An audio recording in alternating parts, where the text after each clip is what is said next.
환영합니다. 여러분의 마음 이곳에서 풀고 가세요. 어느 늦은 밤, 한 통의 전화가 울렸습니다. 20년 지기 친구였습니다. 목소리가 떨리고 있었습니다. 야, 나 완전히 속았어. 그 사람이 이런 사람인 줄 몰랐어. 10년간 믿고 지냈던 사업 파트너가 하루아침에 배신을 했다는 것이었습니다. 회사 돈을 빼돌리고 고객들을 데리고 나가버렸다는 것입니다. 처음엔 정말 좋은 사람 같았거든. 나보다 더 성실하고 더 열정적인 줄 알았어.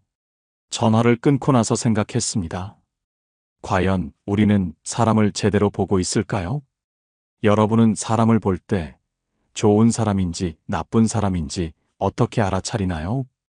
우리는 늘 사람을 보고 판단하지만 때때로 그 판단이 틀리기도 합니다.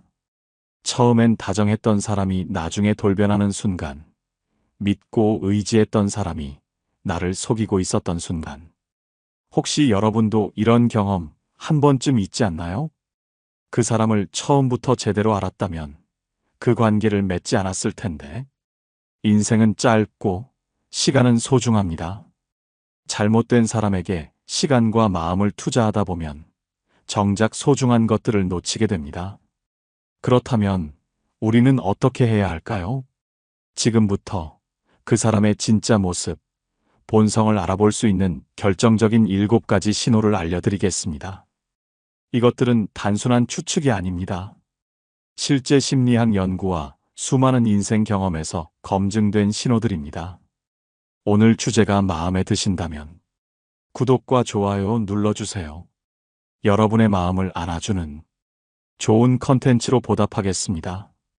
첫 번째 신호, 옷차림, 숨겨진 자아를 읽는 법. 사람은 옷을 입는 게 아니라 옷이 사람을 만든다. 우리는 사람을 볼 때 무의식적으로 옷을 먼저 보죠. 그런데 흥미로운 연구가 있습니다. 사람의 성격과 옷 스타일은 놀랍도록 깊은 관련이 있습니다. 미국 노스웨스턴대 연구에 따르면 사람은 옷을 통해 무의식적으로 자신의 정체성을 표현한다고 합니다. 심리학자 애덤 갈린스키는 이렇게 말했습니다. 옷은 단순한 천조각이 아니라 자신을 어떻게 정의하는가의 문제다. 패션업계의 거장 조르지오 아르마니는 스타일은 말없이 하는 자기소개다라고 말하기도 했습니다. 하지만 여기서 중요한 건 단순히 어떤 옷을 입었느냐가 아닙니다. 왜 그런 옷을 입었는가? 이 질문을 던지는 것이 핵심입니다. 활발한 사람일수록 화려하게 입고 주목받기를 좋아할수록 스타일이 다양하고 강렬합니다. 반대로 신중한 사람일수록 무채색을 선호하고 심플한 디자인을 즐깁니다. 완벽주의적인 사람이라면 늘 단정하고 깔끔한 차림을 철저하게 유지하려 합니다. 반면 옷차림이 대충이거나 아예 무신경한 사람은 타인의 시선을 덜 신경 씁니다. 그런데 여기서 진짜 위험한 신호가 있습니다. 같은 화려한 옷이라도 누군가는 단순히 기분 좋아서 입고 누군가는 사람들의 시선을 끌기 위해 입습니다.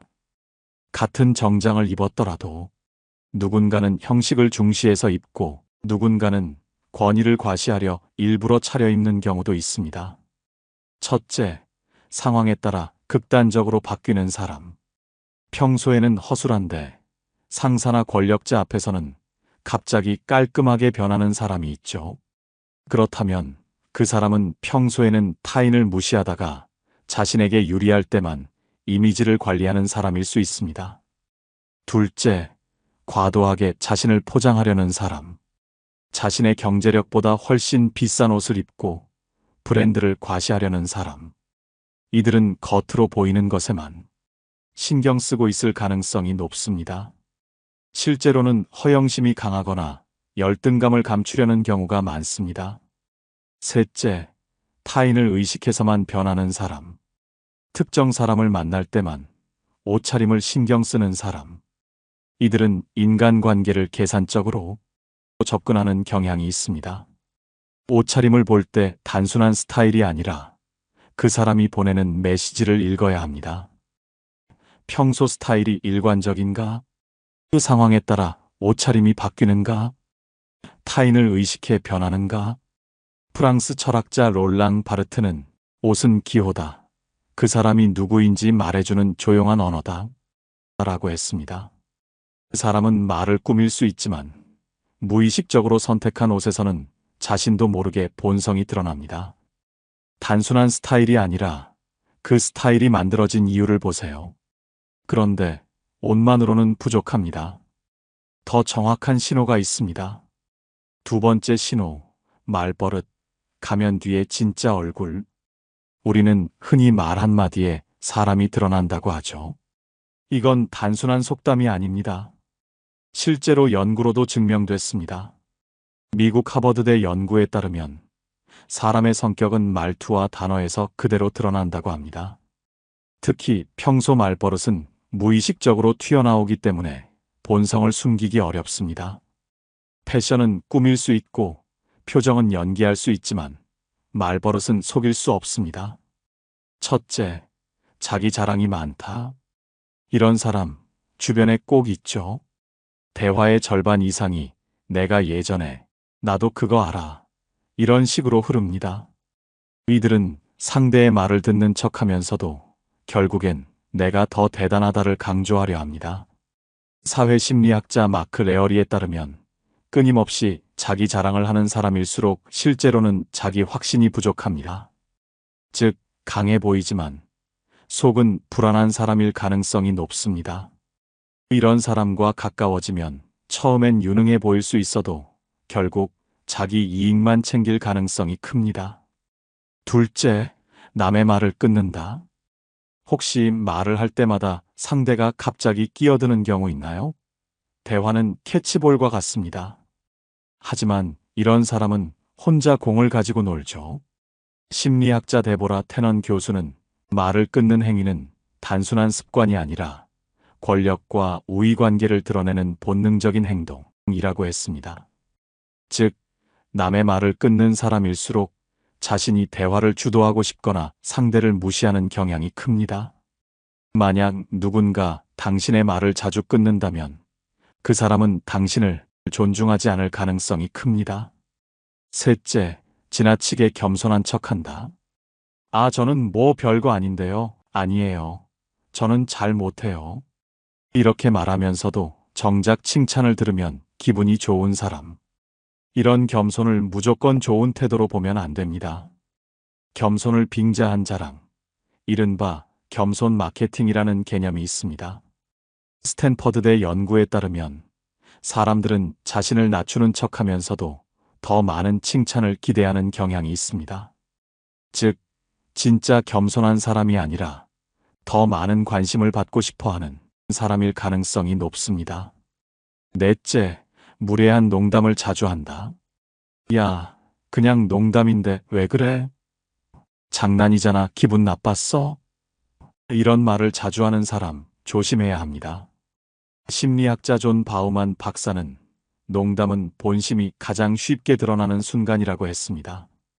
즉, 농담 속에는 그 사람의 진짜 감정과 태도가 숨겨져 있습니다. 무례한 농담을 던지는 사람은 상대가 불편해할 걸 알면서도 자신이 우위에 있다는 걸 과시합니다. 더 큰 문제는 이들은 상대가 불쾌해하면 오히려 피해자로 둔갑한다는 것입니다. 다섯째, 다른 사람 이야기를 하며 험담한다.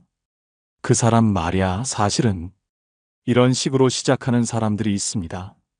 처음엔 당신과 친해지려는 것처럼 보이지만 실제로는 매우 위험합니다. 다른 사람의 사생활이나 약점을 쉽게 말하는 사람은 언젠가 당신의 이야기도 똑같이 다른 사람에게 할 것입니다. 이들은 비밀을 지킬 능력이 없거나 아니면 의도적으로 사람들 사이에 갈등을 만드는 경우가 많습니다.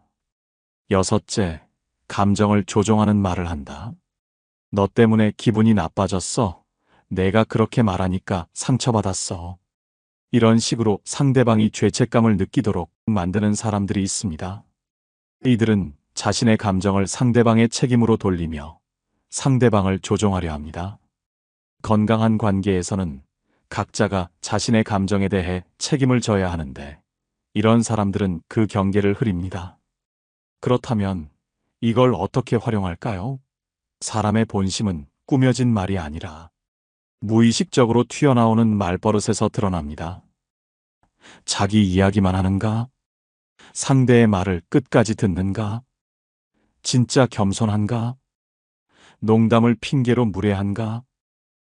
다른 사람 험담을 자주 하는가? 감정을 조종하려 하는가? 이걸 잘 관찰하면 그 사람이 당신을 진짜 존중하는지 아니면 자기 도구로 쓰려는지 빠르게 구별할 수 있습니다. 독일 철학자 비트겐슈타인은 내 언어의 한계가 곧 내 세계의 한계다라고 했습니다.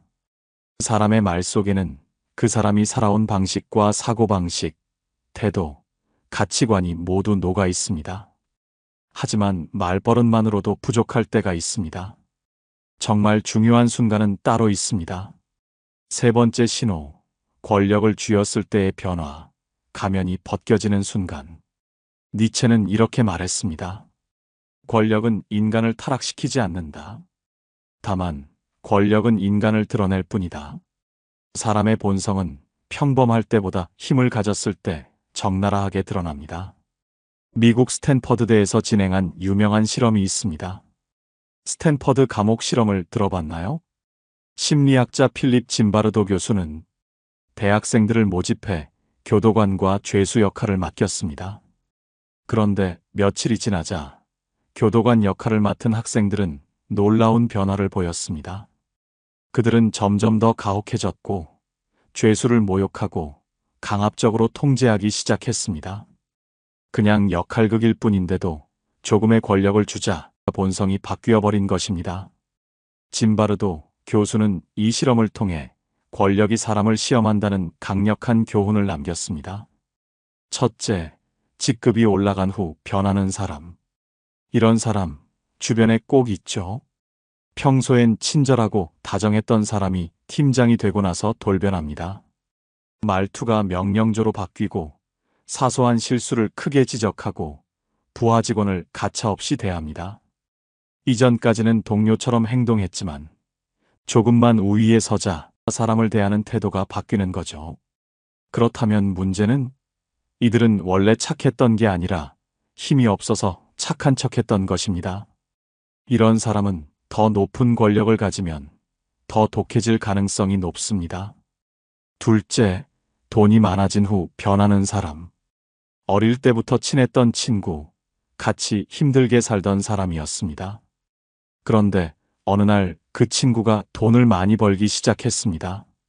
말투가 달라지고 사람을 대하는 태도가 변하고 점점 무례해지는 모습이 보입니다. 예전엔 작은 것도 나누고 고민도 함께 나눴던 사람이 이제는 사람을 가려 만나고 돈 없는 사람을 무시하기 시작합니다.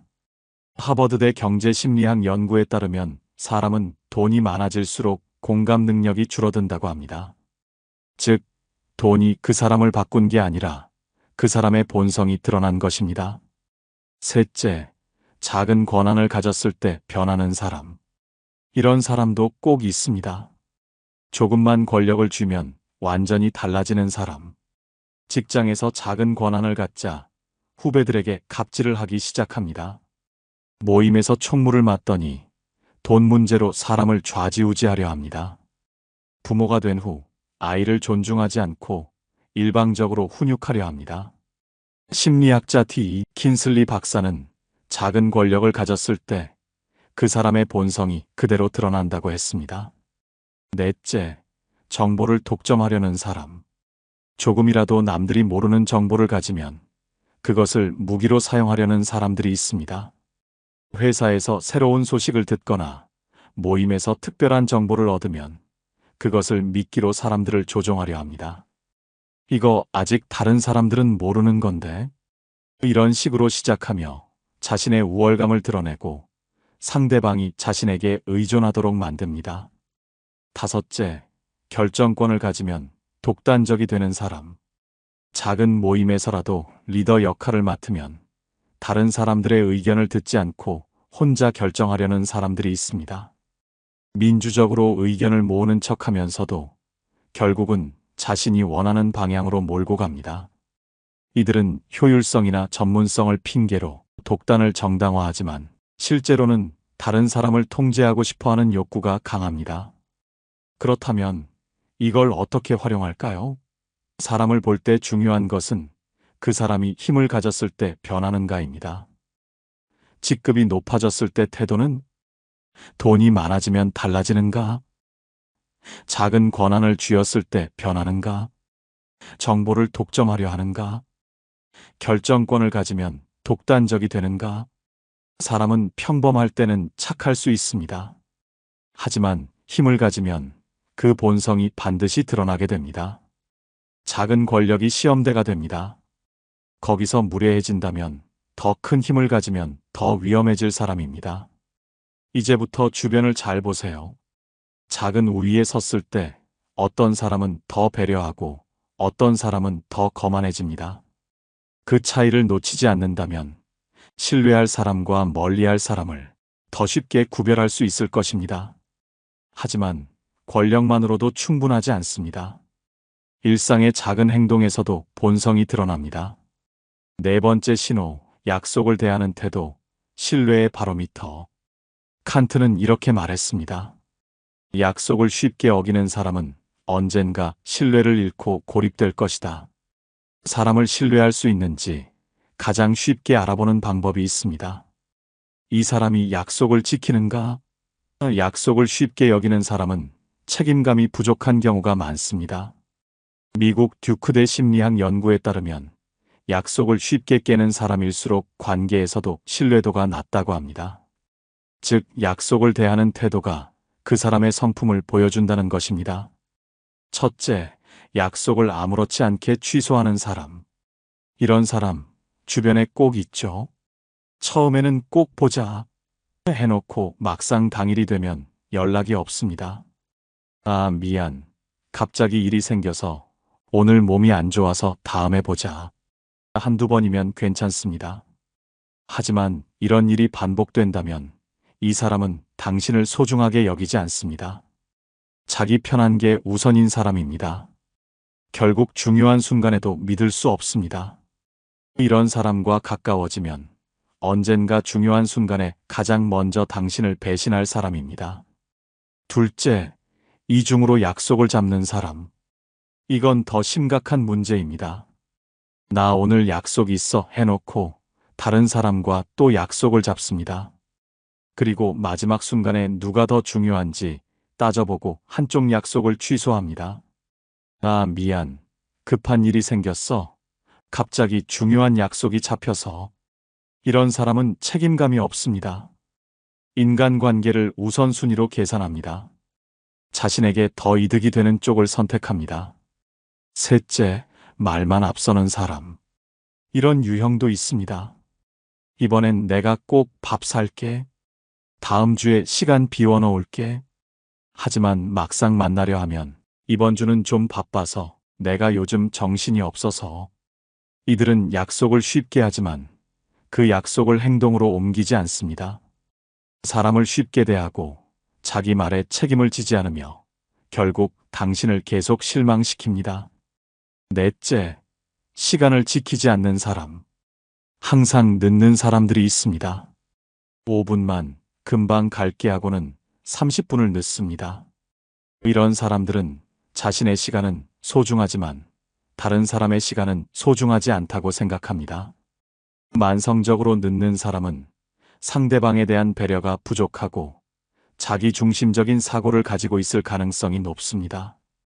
다섯째, 구체적인 약속을 피하는 사람. 언제 한번 만나자, 시간 날 때 연락할게, 이런 식으로 애매하게 말하는 사람들이 있습니다. 구체적인 날짜나 시간을 정하자고 하면 갑자기 바빠집니다. 이들은 약속하는 척하면서도 실제로는 책임을 지고 싶어 하지 않습니다. 당신과의 관계를 진지하게 생각하지 않는다는 신호입니다. 여섯째, 작은 약속도 소홀히 하는 사람. 내일 전화할게, 메시지 보낼게, 같은 작은 약속도 지키지 않는 사람들이 있습니다. 작은 약속이야 별거 아니라고 생각할 수 있지만 실제로는 그 사람의 성향을 가장 정확하게 보여주는 지표입니다. 작은 것을 소홀히 하는 사람은 큰 것도 소홀히 할 가능성이 높습니다. 그렇다면 이걸 어떻게 활용할까요? 약속을 쉽게 깨는 사람은 당신을 쉽게 여기는 사람입니다. 약속을 자주 취소하는가? 이중 약속을 잡고 우선순위를 따지는가? 말만 하고 행동하지 않는가? 시간을 지키지 않는가? 구체적인 약속을 피하는가? 작은 약속도 소홀히 하는가? 이걸 잘 관찰하면 이 사람이 당신을 소중히 여기는지 아니면 자기 편한 대로 행동하는지 한눈에 알 수 있습니다. 약속을 가볍게 여기는 사람과 가까워지면 결국 중요한 순간에 당신은 후순위가 될 것입니다. 사람은 실수할 수 있습니다. 하지만 같은 실수를 반복하는 사람은 그게 본성입니다. 말만 잘하는 사람보다 작은 약속이라도 지키는 사람이 훨씬 더 신뢰할 수 있는 사람입니다.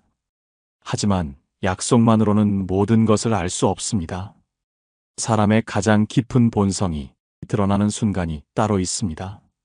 5번째 신호, 타인의 성공에 대한 반응, 질투의 민낯. 알프레드 아들러는 이렇게 말했습니다. 열등감을 가진 사람일수록 남의 행복을 불편해한다. 사람의 본성은 평범할 때보다 남이 잘 될 때 가장 적나라하게 드러납니다. 누군가 당신의 성공을 축하하는 척하지만 속으로는 질투와 경쟁심을 숨기고 있다면 이런 사람과 가까워지면 언젠가 당신도 공격당할 수 있습니다. 미국 UCLA 심리학 연구에 따르면 질투심이 강한 사람일수록 타인의 성공을 받아들이지 못하고 관계를 망칠 확률이 높다고 합니다. 첫째, 처음엔 칭찬하다가 나중엔 깎아내린다. 처음에는 축하하는 듯 말합니다. 와, 대단하다. 축하해. 그런데 나중엔 말이 달라집니다. 솔직히 저건 운이 좋았던 거야. 원래 저렇게 잘 되는 애들 오래 못 가. 너도 조심해야 해. 지금은 좋겠지만 나중에 어떻게 될지 모르는 거잖아. 칭찬하는 척하면서 은근히 불안감을 심어줍니다. 이런 말을 하는 사람은 진짜 축하하는 게 아닙니다. 당신이 너무 잘 되는 게 그저 불편할 뿐입니다. 둘째, 남이 잘 되는 걸 보면 비꼰다. 요즘 너 잘 나가네? 이제 나 무시하는 거야? 갑자기 왜 이렇게 변했어? 자신보다 잘 되는 사람을 보면 괜히 한마디씩 던지는 사람. 이들은 직접적인 악의 없이 기분 나쁘게 만드는데 능숙합니다. 성공을 축하하는 자리에서도 그래도 아직 갈 길 멀지? 너도 아직 부족한 게 많잖아. 이렇게 말하며 상대의 기쁨을 반으로 깎아내립니다. 셋째, 남의 성공을 자기 이야기로 바꾼다. 너 이번에 상 받았다며? 근데 그거 사실 나도 할 수 있었는데. 이런 식으로 남의 성공을 자기 이야기로 돌리는 사람들. 솔직히 나도 비슷한 기회가 있었어. 그때 내가 좀만 더 했으면 나도 됐겠지. 이런 사람들은 타인의 성공을 진심으로 축하하는 게 아닙니다. 오히려 나도 저 정도는 할 수 있었어 라는 걸 강조하고 싶어 합니다. 넷째, 성공한 사람의 약점을 찾으려 한다. 누군가 성공하면 그래도 사생활은 엉망이더라. 돈은 많이 벌어도 인성은 글쎄. 이런 식으로 약점을 찾으려는 사람들이 있습니다. 성공한 사람도 완벽하지 않다는 것을 강조하며 자신의 열등감을 달래려 합니다. 이들은 다른 사람의 성공을 순수하게 인정하지 못합니다. 다섯째, 성공을 폄하하는 말을 한다. 요즘 세상이 그런 거 아냐? 누구든 하면 되는 거잖아. 시대가 좋아서 그런 거야. 이런 식으로 성공 자체를 폄하하는 사람들이 있습니다. 개인의 노력이나 능력을 인정하지 않고 외부 요인 때문이라고 치부합니다. 이들은 자신이 성공하지 못한 이유를 정당화하려는 심리가 강합니다. 여섯째, 뒤에서 다른 말을 한다. 앞에서는 축하한다고 하면서 뒤에서는 완전히 다른 말을 하는 사람들이 있습니다. 사실 나는 별로 대단하다고 생각 안 해. 운이 좋았을 뿐이야. 이런 이중적인 태도는 그 사람의 진짜 속마음을 보여줍니다. 진심으로 축하하는 사람이라면 앞뒤가 같을 것입니다. 반대로 진짜 좋은 사람들은 어떻게 반응할까요? 진짜 좋은 사람은 타인의 성공을 진심으로 기뻐할 줄 압니다. 정말 대단해. 어떻게 했어? 하며 구체적으로 관심을 보이고 그 성공에서 배우려고 합니다. 성공한 사람을 보며 나도 저렇게 되고 싶어라고 생각하지, 저 사람은 운이 좋았어라고 생각하지 않습니다. 그렇다면 이걸 어떻게 활용할까요? 진짜 좋은 사람은 타인의 성공을 진심으로 기뻐할 줄 압니다.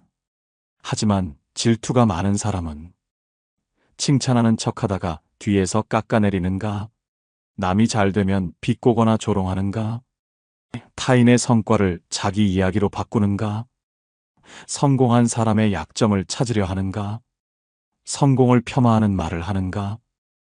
뒤에서 다른 말을 하는가? 이런 사람과 가까워지면 당신도 결국 표적이 될 가능성이 큽니다. 질투는 단순한 감정이 아닙니다. 그 사람의 근본적인 사고방식을 보여줍니다. 이제부터 주변을 잘 보세요. 당신이 잘 될 때마다 옆에서 어떤 반응을 보이는지. 진짜 좋은 사람은 당신이 성장할 때 함께 기뻐합니다. 하지만 질투하는 사람은 당신이 올라갈 때 잡아 끌어내리려 할 것입니다. 그런데 여기서 끝이 아닙니다. 더 중요한 신호들이 남아 있습니다. 6번째 신호, 위기 상황에서의 반응. 진짜 인간성이 드러나는 순간. 제임스 레인 앨런은 이렇게 말했습니다. 역경은 인간의 성격을 드러내지 않는다. 그것을 만들어낼 뿐이다. 사람의 진짜 모습은 모든 것이 순조로울 때가 아니라 어려움에 처했을 때 나타납니다.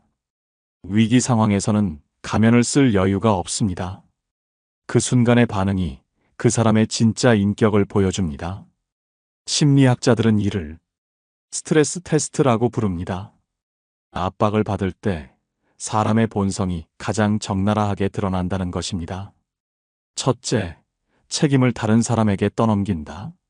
문제가 생기면 가장 먼저 내 잘못이 아니야 라고 말하는 사람들이 있습니다. 회사에서 프로젝트가 실패하면 팀원들이 제대로 안 했어. 인간관계에서 갈등이 생기면 상대방이 이상한 거야. 이런 사람들은 자신의 책임을 인정하지 않습니다. 항상 외부 요인이나 다른 사람 탓으로 돌립니다. 이들과 함께 일하거나 관계를 맺으면 언젠가 당신도 그들의 희생양이 될 수 있습니다. 둘째, 위기 상황에서 이기적이 된다. 평소에는 배려심 있어 보이던 사람이 어려운 상황에서는 자기 것만 챙기는 경우가 있습니다. 회사가 어려워지면 동료들은 신경 쓰지 않고 자신만 살 길을 찾거나 모임에서 문제가 생기면 조용히 빠져나가려 합니다. 진짜 인격자라면 어려울 때일수록 다른 사람을 더 배려해야 하는데 이런 사람들은 정반대로 행동합니다. 셋째, 감정을 조절하지 못한다. 스트레스를 받으면 주변 사람들에게 화를 내거나 짜증을 부리는 사람들이 있습니다. 내가 지금 힘든데 이해 좀 해줘라고 말하면서 자신의 감정을 다른 사람에게 쏟아냅니다. 물론 인간이니까 감정이 있을 수 있습니다. 하지만 자신의 감정을 다른 사람에게 해소하려는 사람은 성숙하지 못한 사람입니다. 넷째, 약자를 더욱 함부로 대한다. 평소에는 괜찮아 보이던 사람이 스트레스를 받으면 자신보다 약한 사람에게 화풀이를 하는 경우가 있습니다. 상사에게는 꼼짝 못하면서 부하 직원에게는 더욱 엄하게 대하거나 집에서 가족들에게 짜증을 내는 식입니다. 이런 사람들은 자신의 스트레스를 가장 안전한 대상에게 푸는 비겁한 성향을 가지고 있습니다. 다섯째, 급하면 거짓말을 한다. 위기 상황에서 자신을 보호하기 위해 거짓말을 하는 사람들이 있습니다. 작은 거짓말부터 시작해서 점점 더 큰 거짓말을 하게 됩니다. 정말 몰랐어, 나는 관련 없어. 이런 식으로 자신을 빼려고 합니다. 진실을 말하는 것이 더 어려울 수 있지만 정직한 사람이라면 어려운 상황에서도 거짓말하지 않습니다. 여섯째, 다른 사람을 이용하려 한다. 위기에 처하면 평소에 연락도 안 하던 사람들에게 갑자기 연락을 하는 사람들이 있습니다. 오랜만이야. 어떻게 지내? 하면서 안부를 묻는 척하다가 결국 도움을 요청합니다. 이런 사람들은 인간관계를 도구로 생각합니다. 필요할 때만 사람을 찾고 위기가 지나가면 다시 연락을 끊습니다. 반대로 진짜 좋은 사람들은 위기 상황에서 어떻게 행동할까요? 진짜 좋은 사람은 어려울 때일수록 다른 사람을 더 배려합니다. 자신이 힘들어도 주변 사람들을 챙기고 책임을 회피하지 않고 정면으로 맞섭니다. 감정을 조절할 줄 알고 거짓말하지 않으며 다른 사람을 이용하려 하지 않습니다. 오히려 어려운 상황을 함께 헤쳐나가려고 노력합니다. 위기로 본성 꿰뚫어 보기. 책임을 다른 사람에게 떠넘기는가? 위기 상황에서 이기적이 되는가? 감정을 조절하지 못하는가? 약자를 더욱 함부로 대하는가? 급하면 거짓말을 하는가? 다른 사람을 이용하려 하는가? 위기 상황은 그 사람의 진짜 인격을 보여주는 리트머스 시험지입니다. 평소에 아무리 좋아 보이던 사람이라도 어려운 상황에서의 행동을 보면 그 사람의 진면목을 알 수 있습니다. 지금까지 6가지 신호를 말씀드렸습니다. 하지만 가장 중요한 마지막 신호가 남아 있습니다. 7번째 신호, 소중한 것을 대하는 태도, 마음의 진정한 크기. 드와이트 무디는 이렇게 말했습니다. 한 사람의 진정한 성격은 그가 아무도 보지 않을 때 어떻게 행동하느냐에서 드러난다. 그것은 바로 그 사람이 소중한 것들을 어떻게 대하는가입니다. 그 사람의 진짜 마음은 권력이나 이익과 관련 없는 순간, 아무도 보지 않는 곳에서 자신보다 약한 존재를 어떻게 대하는지에서 드러납니다. 첫째, 동물을 대하는 태도. 길에서 작은 강아지를 만났을 때 그 사람의 반응을 보세요. 진짜 마음이 따뜻한 사람은 자연스럽게 동물에게도 친근하게 다가갑니다. 반대로 동물을 귀찮아하거나 무시하는 사람, 심지어 괴롭히려는 사람들이 있습니다. 자신보다 약한 존재에게 함부로 하는 사람은 언젠가 당신에게도 그런 모습을 보일 수 있습니다. 둘째, 서비스직 종사자를 대하는 태도. 식당에서 직원을 대하는 모습, 택시기사님께 말하는 방식, 배달원 분께 보이는 태도를 주의 깊게 보세요. 진짜 인격자는 상대방의 직업이나 사회적 지위와 관계없이 모든 사람을 존중합니다. 하지만 어떤 사람들은 자신보다 사회적으로 낫다고 생각하는 사람들에게는 무례하게 대합니다. 이게 뭐야? 다시 해와. 빨리 좀. 이런 식으로 말하는 사람을 조심하세요. 이들은 권력 관계를 따져서 사람을 대하는 경향이 있습니다. 셋째, 노인이나 어린이를 대하는 태도. 버스에서 노인분께 자리를 양보하는지, 어린아이가 울고 있을 때 어떤 반응을 보이는지 관찰해 보세요. 진짜 마음이 따뜻한 사람은 자신에게 아무런 이득이 되지 않는 상황에서도 약한 사람들을 배려합니다. 반대로 왜 애가 이렇게 시끄러워? 요즘 노인들은 너무 예의가 없어. 이런 말을 하는 사람들은 공감 능력이 부족할 가능성이 높습니다. 넷째, 자신의 물건을 대하는 태도. 자신의 소중한 물건을 어떻게 관리하는지 보세요. 물건을 아무렇게나 던져두거나 쉽게 버리는 사람들이 있습니다. 물론 정리정돈과는 다른 이야기입니다. 물건에 대한 애착이나 감사함이 있는지의 문제입니다. 자신의 것도 소중히 여기지 않는 사람이 다른 사람의 것을 소중히 여길 가능성은 낮습니다. 다섯째, 자연을 대하는 태도. 길에서 쓰레기를 함부로 버리는지, 꽃을 꺾는지, 환경에 대한 관심이 있는지 보세요. 자연을 소중히 여기는 사람은 대체로 다른 사람도 소중히 여기는 경향이 있습니다. 반대로 나 하나쯤이야 뭐 하는 식으로 생각하는 사람들은 다른 영역에서도 책임감이 부족할 가능성이 높습니다. 여섯째, 추억을 대하는 태도. 과거의 친구들이나 추억에 대해 어떻게 말하는지 들어보세요. 그때는 좋았는데 지금은 별로야. 예전 친구들? 이제 연락 안 해. 이런 식으로 말하는 사람들이 있습니다. 물론 사람은 변할 수 있고 모든 관계를 유지할 필요는 없습니다. 하지만 과거를 통째로 부정하거나 예전 사람들을 무시하는 태도를 보이는 사람은 현재의 관계도 언젠가 똑같이 대할 가능성이 있습니다. 진짜 좋은 사람들은 어떤 모습을 보일까요? 진짜 마음이 따뜻한 사람은 아무도 보지 않는 곳에서도 약한 존재들을 배려합니다. 동물을 보면 자연스럽게 미소를 짓고 서비스직 종사자들께 고맙다는 말을 자주 합니다. 자신의 물건도 소중히 여기고 자연도 아끼며 과거의 추억과 사람들에 대해서도 감사하는 마음을 가지고 있습니다.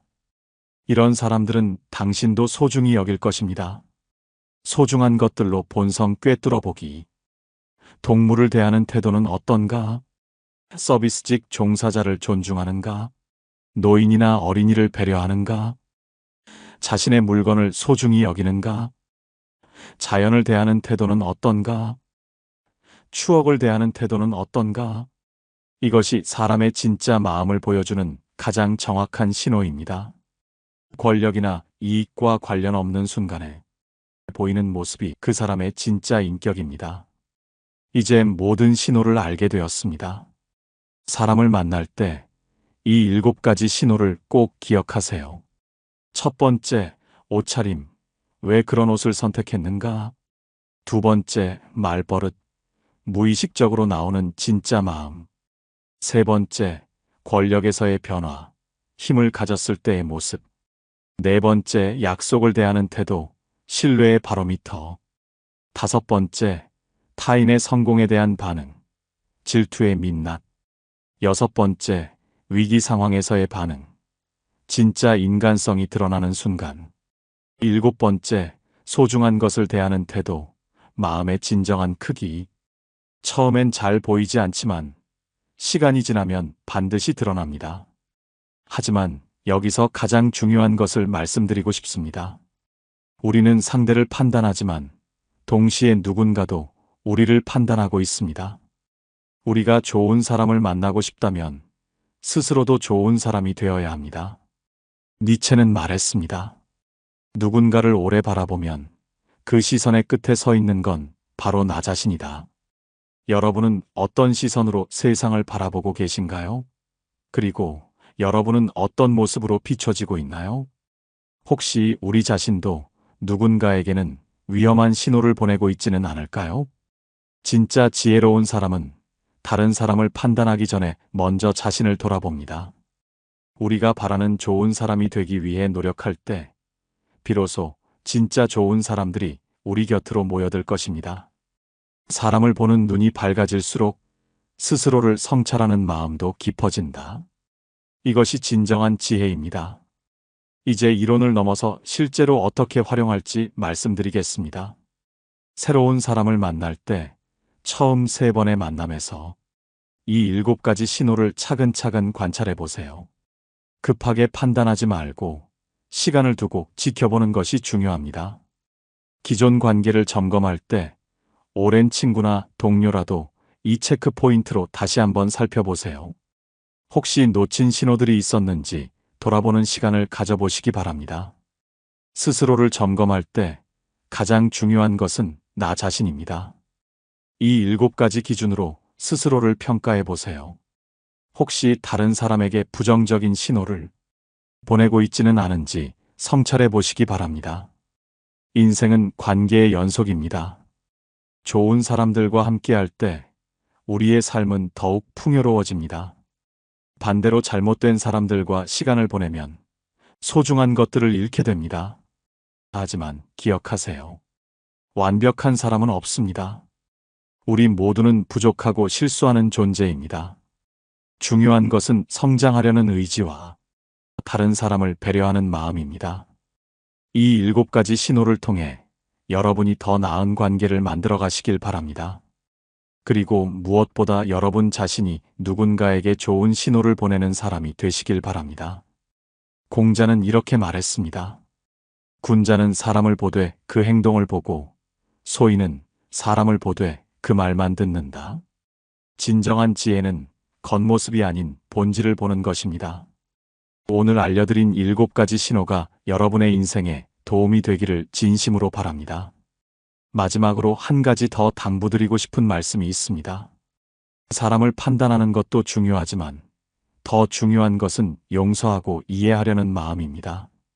때로는 그 사람이 왜 그런 행동을 하는지 그 배경을 알게 되면 다르게 볼 수도 있습니다. 하지만 그렇다고 해서 자신을 희생하거나 상처받을 필요는 없습니다. 지혜로운 거리두기와 따뜻한 이해심, 이 둘의 균형을 맞추는 것이 중요합니다. 사람을 알아보는 것은 지혜이고 사람을 대하는 것은 인품이다. 여러분 모두가 지혜롭고 따뜻한 마음으로 더 나은 관계들을 만들어 가시길 바랍니다. 그리고 무엇보다 여러분 자신을 가장 소중히 여기시기 바랍니다. 자신을 사랑하고 존중하는 사람만이 다른 사람도 진정으로 사랑하고 존중할 수 있습니다. 여러분이 행복해야 주변 사람들도 행복해집니다. 워렌 버핏은 이렇게 말했습니다. 인생에서 가장 중요한 것은 올바른 사람들과 함께하는 것이다. 그들은 당신을 더 나은 사람으로 만들고 당신의 인생을 더욱 의미 있게 만든다. 여러분의 인생이 좋은 사람들로 가득 차기를 진심으로 바랍니다. 그리고 여러분도 누군가에게 그런 좋은 사람이 되시길 바랍니다. 여러분의 경험과 생각을 댓글로 나눠주세요. 혹시 이런 신호를 놓쳐서 후회했던 경험이 있으신가요?